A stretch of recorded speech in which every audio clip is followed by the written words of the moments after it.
Yes, people, what's going on? Welcome to Stretford Paddock. I am Adam McCall. I hope you guys are all doing well. As you can see, I ain't in my usual spot. I am in a hotel at the moment, as I am in Ireland for the UK and Ireland Poker Tour. But I'm still here to give you guys some news. So let's get stuck into today's Manchester United news right about now. And we have some news in regards to Erik ten Hag's coaching staff. Yes, we of course have heard Erik ten Hag is coming to Manchester United a little bit early. He saw Manchester United and gone, oh my God, those boys need my help, sharpish. So what he's done is, he's cut short his contract at Ajax and he's flown over to Manchester, or he will fly over to Manchester and get cracking early on his work at Manchester United, which is great to see and hear, isn't it? Someone that's keen to get stuck in and get turning this ship around sharpish.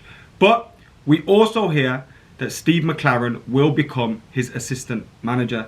And there's articles on this in The Athletic. Fabrizio Romano is sharing a story that was originally brought to you by, guess who? Mr. Stephen Howson. What kind of world are we living in when Fabrizio Romano is using Stephen Howson's information?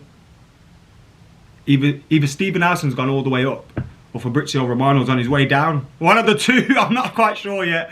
But of course, Steve seems to be quite convinced. And, to be fair, he's seemingly right, as the rest of the British press have come running out and saying the same thing. So Steve McLaren to Manchester United is looking like a done deal, and he will be part of Erik ten Hag's coaching staff.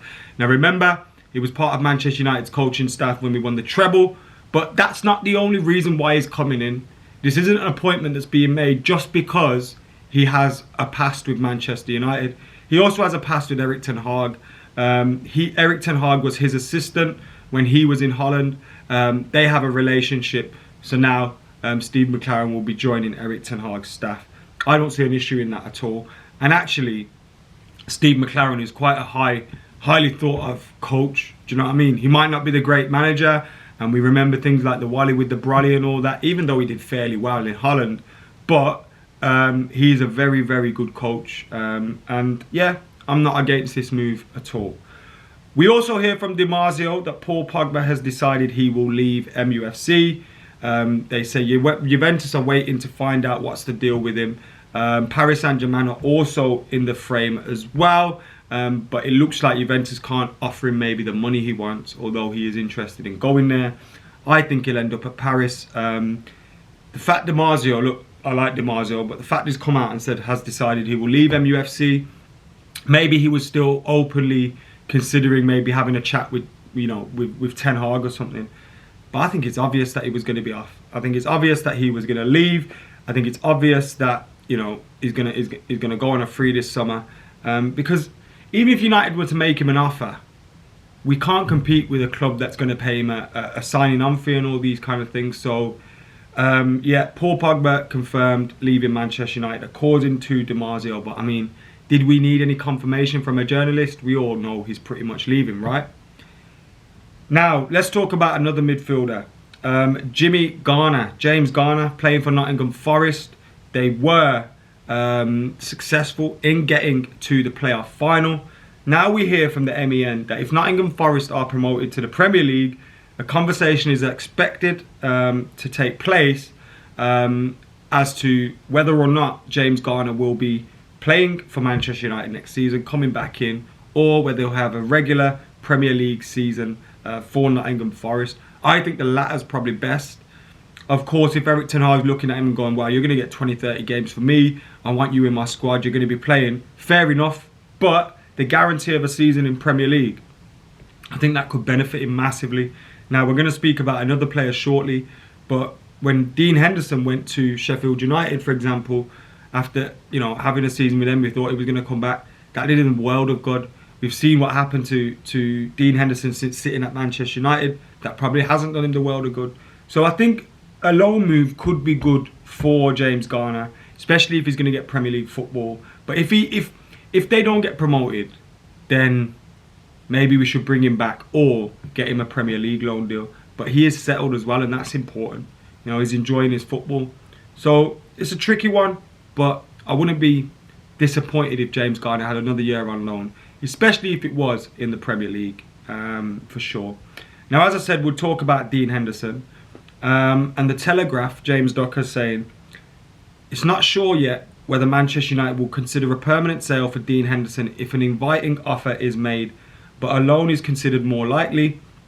He still has 3 years to run on a contract worth £110,000 a week and could cost in excess of £30 million. We're hearing 30, 40, 50 million pounds float around when we hear the news about Dean Henderson potentially leaving Manchester United. I think a move to Newcastle could be good for him. I do think he's a talented keeper. I do think he's got a bright future ahead of him. Do I think he should be Man United's number one right now? Probably not. And therefore, he's kind of in this situation where, does he leave? Does he stay in the hope that he gets an opportunity? If he stays and he's just on the sidelines and he's not doing anything, that's no good for his career. So what will happen with Dean Henderson? Will Dean Henderson go to Newcastle, or will he stay at Manchester United, or go to another club? I'm sure there'll be plenty of clubs interested in him, because as I said, he is a talented goalkeeper. But again, Erik ten Hag may look at that and think, here's a young talented goalkeeper, bright future ahead of him. Maybe there's something I can do with that. Maybe there's something I can do in terms of, integrating him into the team, and bringing a goalkeeper through that he'd have for a fair while.